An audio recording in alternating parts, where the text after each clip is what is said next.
there! Welcome to the Pip Pin Podcast.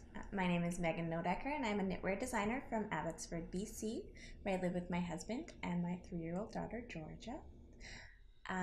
You can find me on Instagram as Pip Pin and on Ravelry as Knit Pip Pin. And there's also the Ravelry group, Pip Pin.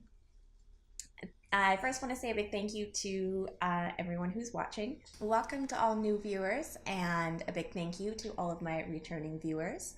As always, please feel free to give me a thumbs up, subscribe to the channel, and comments are always welcome.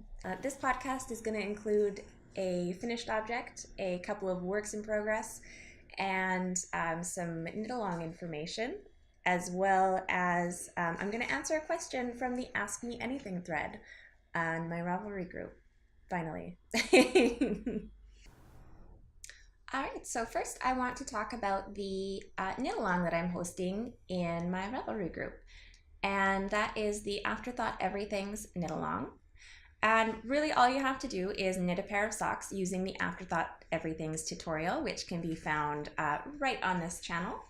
They must be a pair of adult socks, so no kids or baby socks, but shorties are okay. 1 entry per pair of socks, so if you want to do more than 1 pair of socks, that's totally fine. 1 entry per pair. And the knit-along ends the end of this month, so January 31st. And I finally got all my prizes together. So that's what I really wanted to show you guys today is my prize bundle that I've made for you. And I call this my Sock Knitter's Survival Kit. So first, what I have is a project bag. And this is a textured vinyl project bag that I made, actually. And it has a little handle, zipper, perfect size for 1 scheme projects. So you can do, they don't have to be for socks, but you can put a hat in there or socks, or this is usually what I use for when I do socks, obviously, because I make them, but I also really like having the handle so that I can carry it around and knit while I walk. So that is the first part of the prize. The next part is just this little tape measure tin, and yes, there is a little tape measure inside, because you can never ever have too many tape measures. I also wanted to include, I was kind of debating on whether or not I wanted to include yarn, but I decided to because I really love this yarn and I wanted to share it. So what I'm going to do is include 2 20-gram mini skeins, and these are both from Midknit Cravings on their Sweet Sock base, which is 80%, as 80%?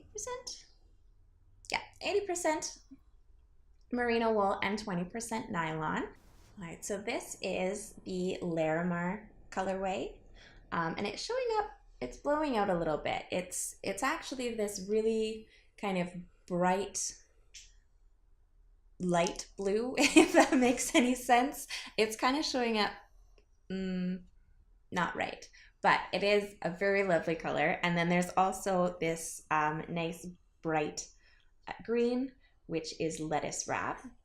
And I just thought that those would be really nice additions to your sock knitting stash. I like using minis for heels and toes and cuffs. Contrasting, you can use them for whatever you want. And then we also have a set of Bri-Spun stainless steel sock blockers in size medium. And these were generously donated from 88 Stitches out in Langley, BC.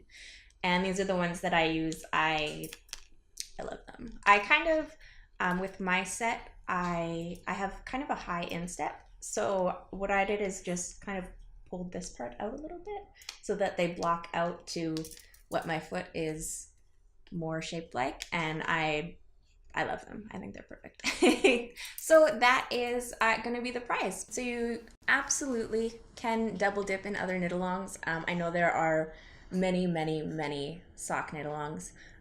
Feel free to throw these socks in whatever other knit-alongs you like. There's two knit-along threads in the Pip Pin group. One is the finished objects thread, which is where I will be drawing the prize winner from.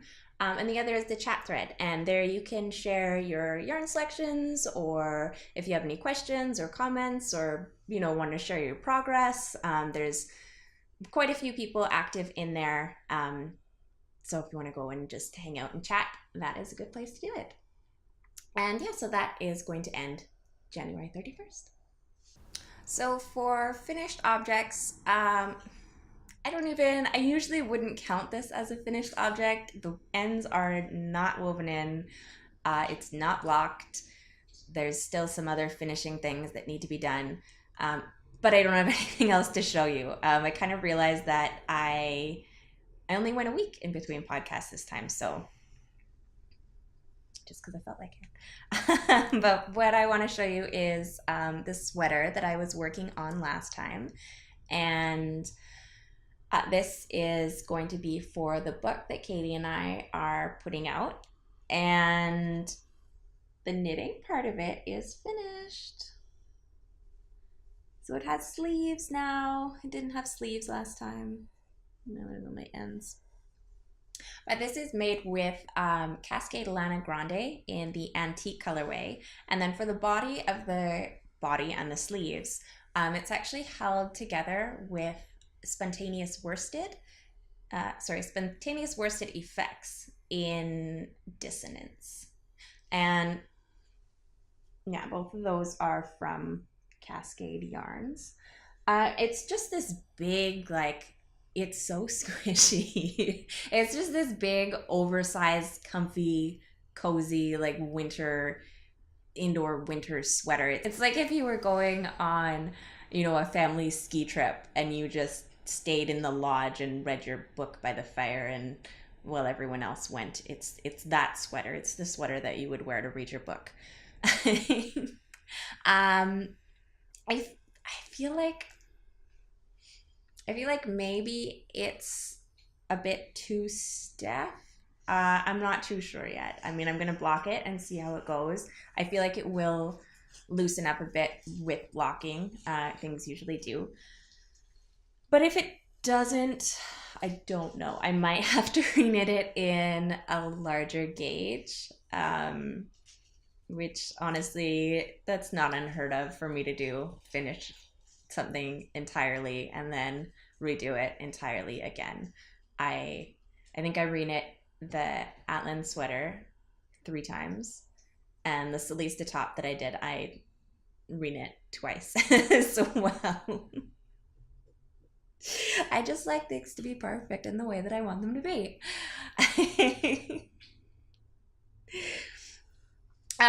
Anyways, aside from the possible gauge fabric issues, I am in love with this, and I can't wait until it's actually blocked and completely finished. Like, there's some stuff that's going to go on with the neckline here that obviously isn't done yet, but that's my finished object. Kind of. So on to whips. And I do have quite a few works in progress to show you. The first one, this is also going to be for our book. And it is a cowl. I guess this would be a more appropriate way to show you, because it's going to kind of go like this. It's always so awkward showing works in progress that are like, I don't know. It's just awkward sometimes because you know what they should look like, but they're not quite there yet. Anyways, this is a cowl, and it is made with Cascade Baby Llama Chunky, and this is ecru and silver, and then the yellow here, just started it last night, is the honey gold. And I've personally never worked with llama before, and I really, really love it. The yarn does shed a little bit, but not a terrible amount, but it does shed a little bit. But it's kind of like a cross between really like spongy wool and alpaca. It doesn't have the same drape or like give as alpaca does, um, but it's not as stiff as a wool would be. So it's kind of just in the middle. Like it still has a bit of the drape. It still has, you know, the lovely soft. Like I wish you could feel this because this is pre-blocking and it is so soft already. I cannot wait to be able to throw this on.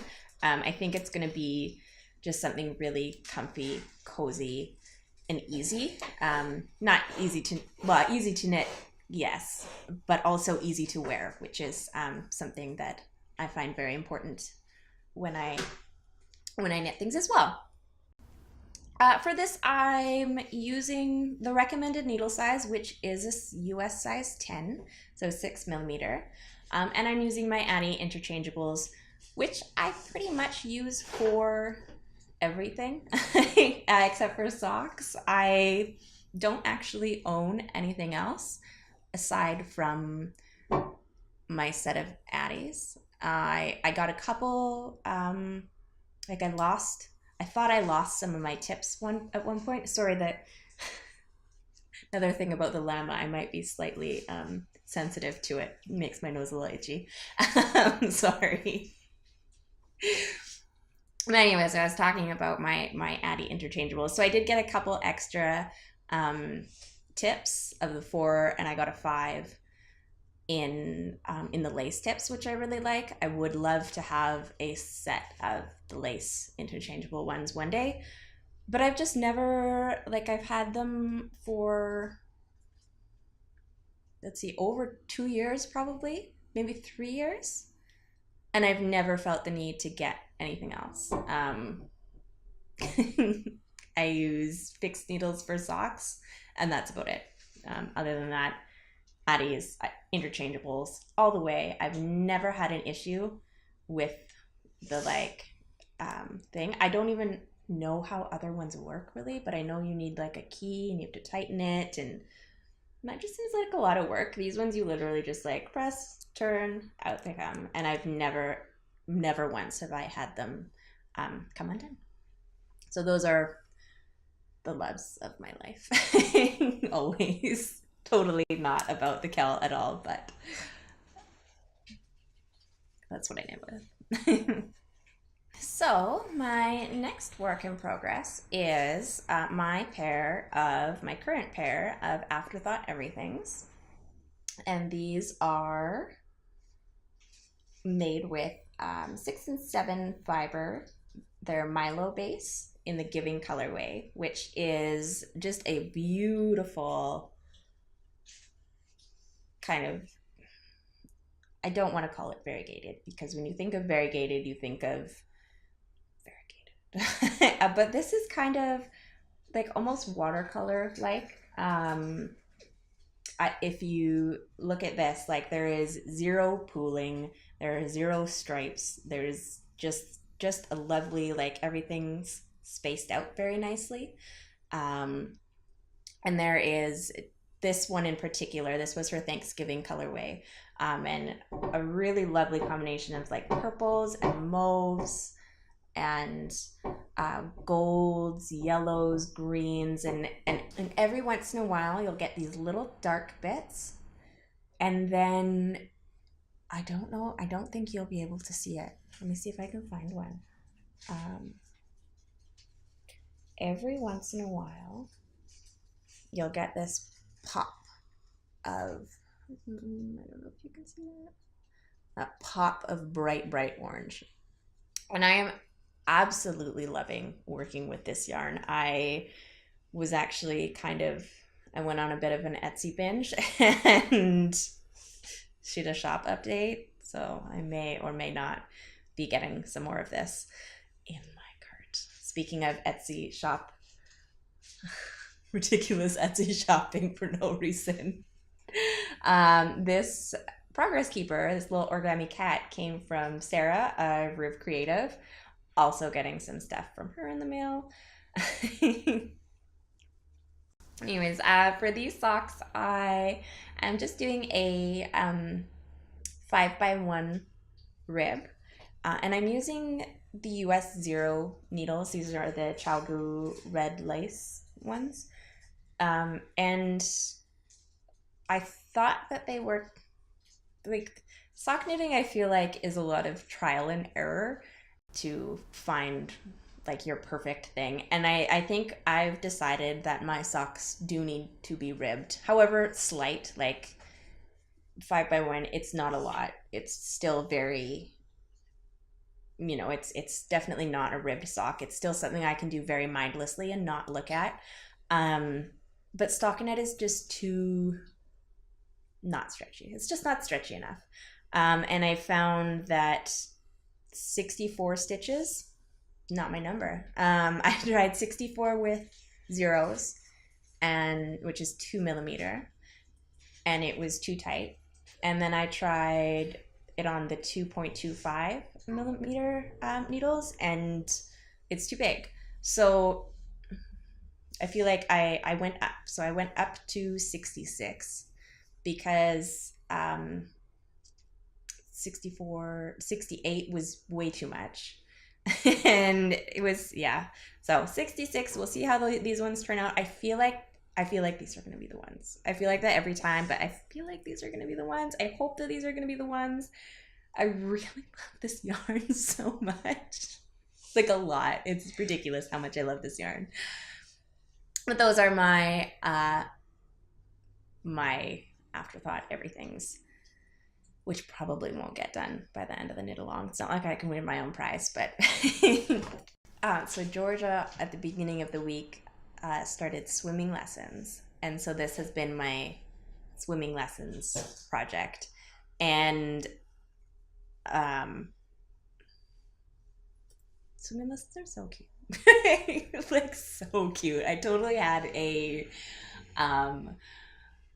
like, oh, my kid is growing up moment, because this was her first, like, she did a little ballet class once before, but this was her first time like being away kind of from me and doing it, and she was just doing so good. Like, she loves the water, she loves going in the water so much, so I knew that it wouldn't be an issue like getting her in the pool or anything like that. But she is in a class with 2 other kids, and the boy is quite shy, and then the other little girl, she cried and was very upset to like do this thing by herself. But Georgia was just like right in there and so excited. Like, her first lesson, she literally did not stop bouncing the entire time.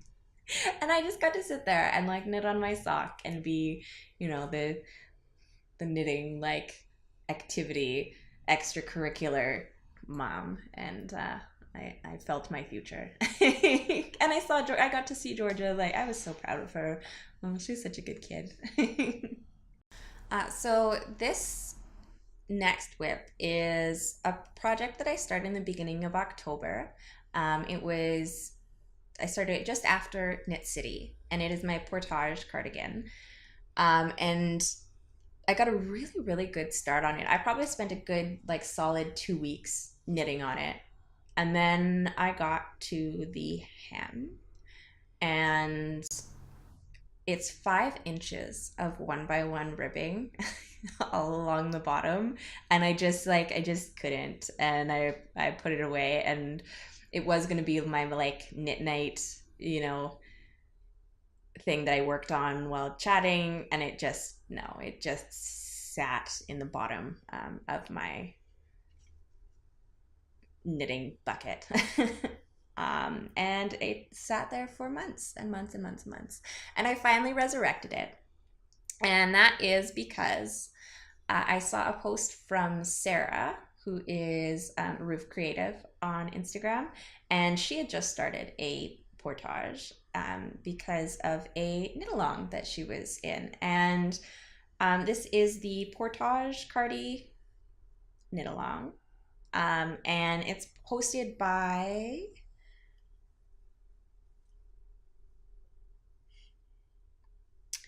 And it's hosted by Selena, who is Dank Fiber, and Jamie, who is Knitophacy. And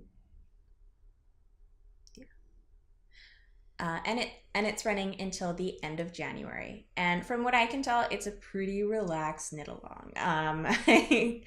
I don't think there's much pressure to actually finish your cardigan, but it's like it's an Instagram.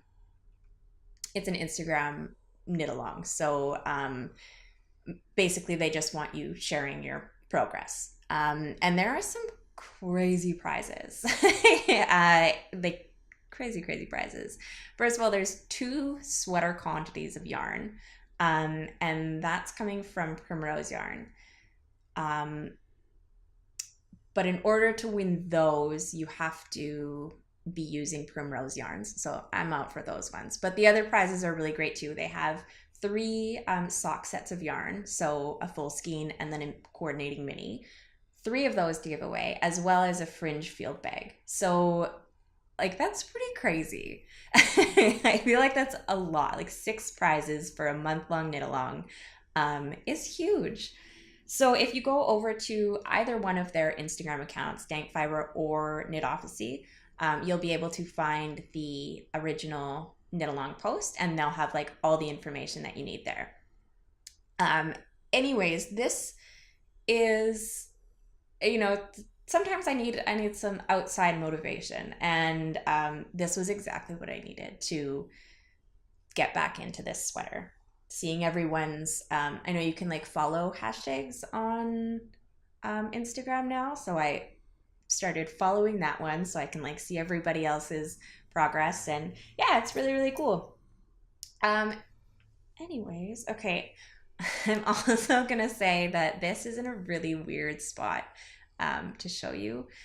I am working on the collar right now, and maybe I can, okay, I'll kind of undo it. But I'm like I'm halfway through a row, but it's really long, and I just did not prepare for this very well.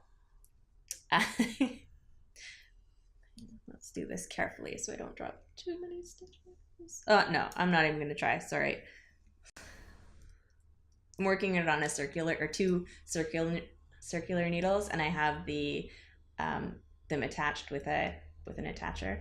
And I was gonna undo it, but I'm not. I'm gonna lose all my stitches if I do that. I'm just gonna show you like this, and it's gonna be awkward, and that's okay.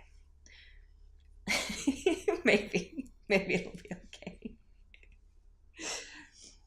Let's see. Oh, that's not too terrible. All right, so you can see I'm working on the collar there. And there is my bottom. And I'll show you the back. Back's more interesting right now anyways. So there's the back of it.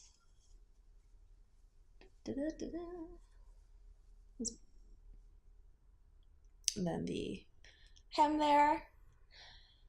And yeah, this is the Portage cardigan by Melissa Shashwari. The pattern actually calls for a DK weight yarn, but I am using a sport. And this yarn I picked up from Knit City. From Poppy Yarn and Fiber, and it is their Galway Sport in the Scholar colorway.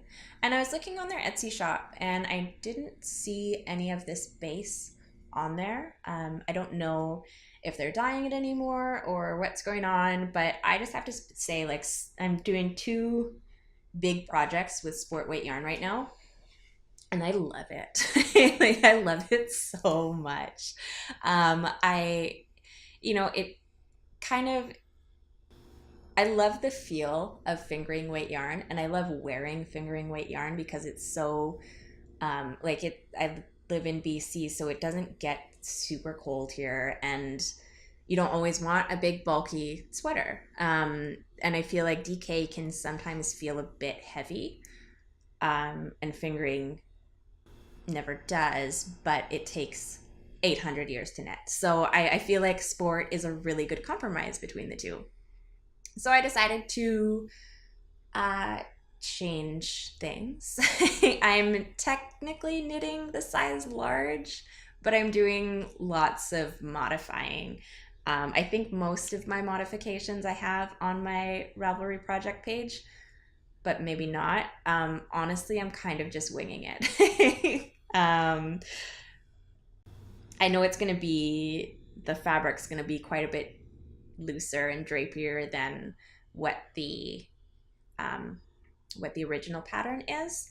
And that's exactly what I wanted. I just wanted something just a tiny bit more like mid-spring, early fall kind of thing. I want it to be like 3.5 seasons.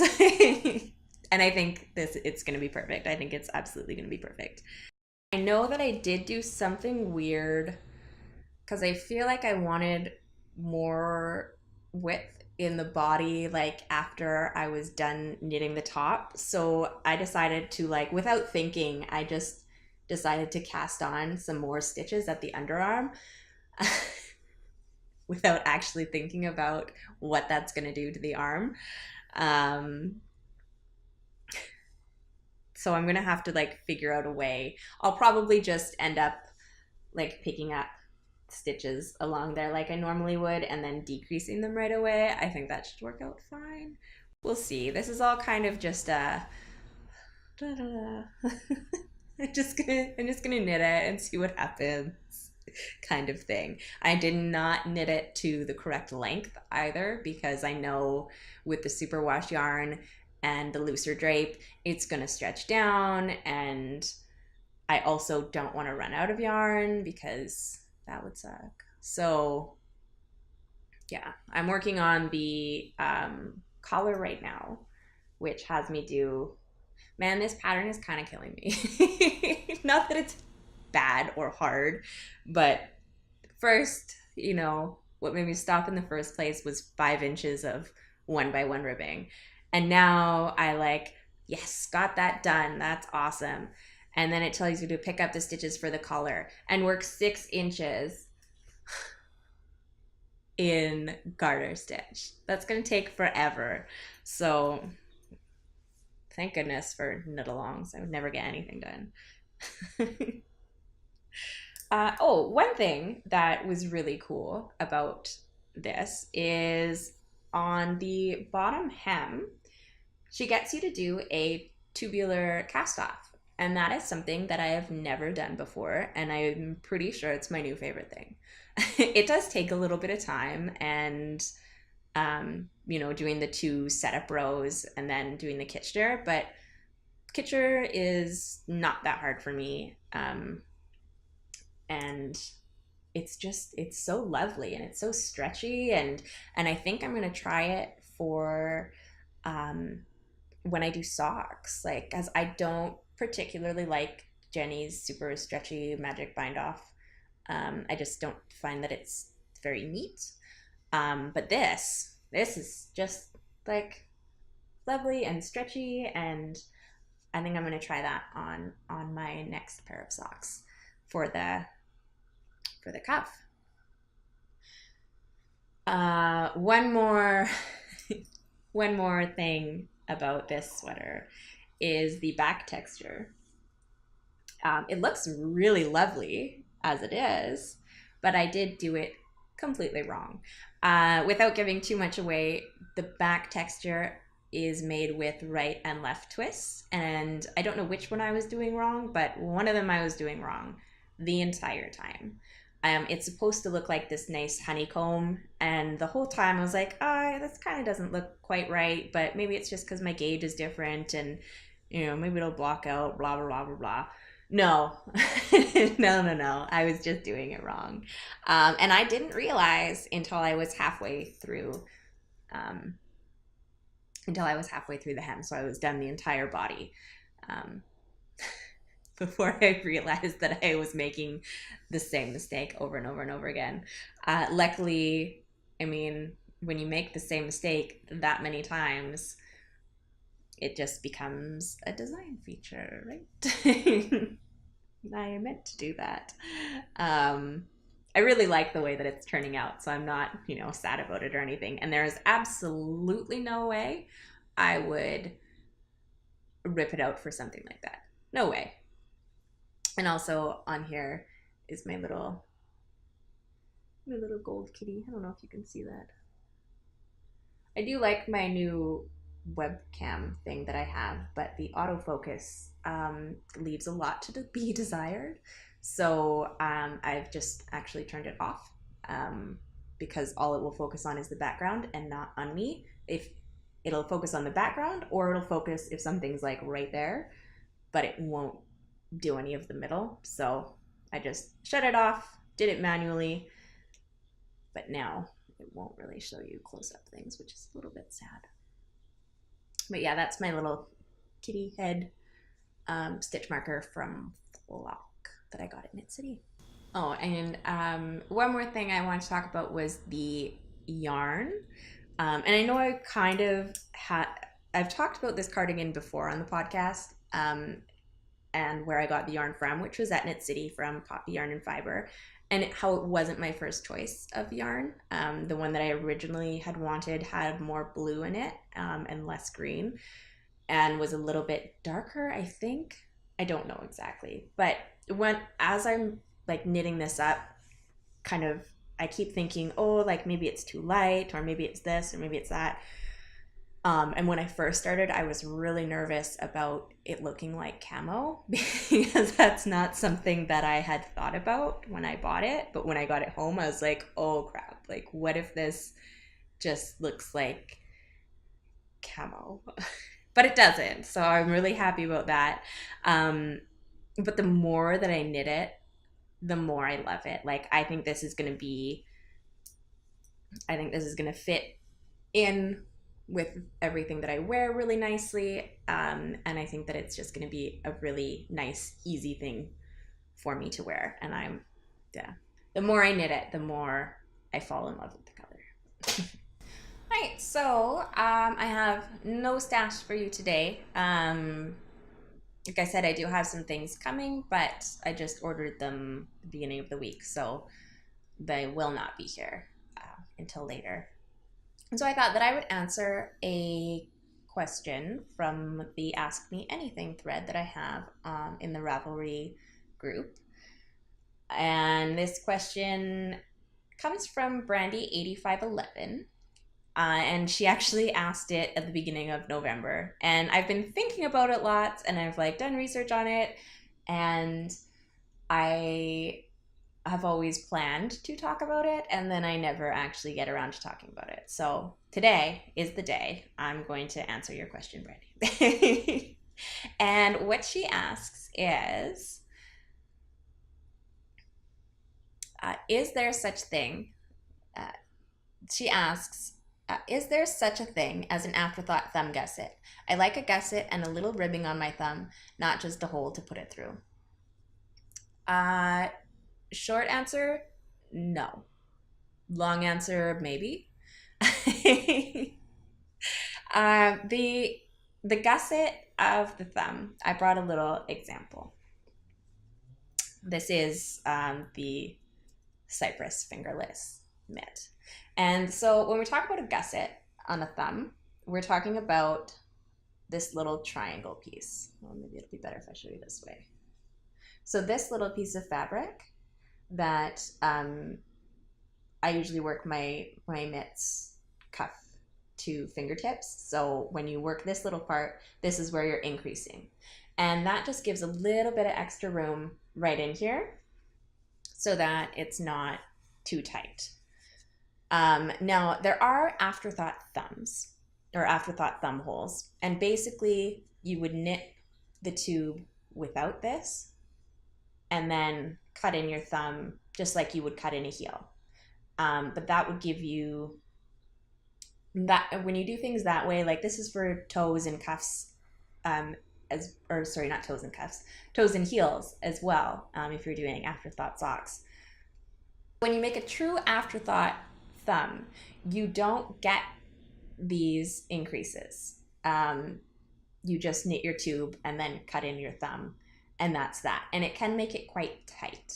And that's because when you're doing the Afterthought thumb, you're cutting your work or separating your stitches horizontally. So you only cut one stitch and then kind of make a horizontal line here.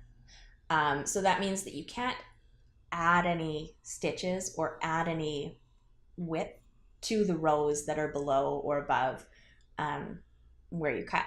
You can only work with that one line and then work a 90-degree angle out, basically. And that is where the problems arise with an Afterthought thumb and gusset, because you can't do anything to the rows below. You can't add stitches there with just doing the Afterthought thumb. So that's why I said no, that you can't do it. The maybe part of that comes from, I do think there is a way to do it in theory. I've never done it before, and while I was doing research, I didn't really see anything about it because it's probably a lot of hassle. But what you could potentially do, if you were so inclined, is to steek.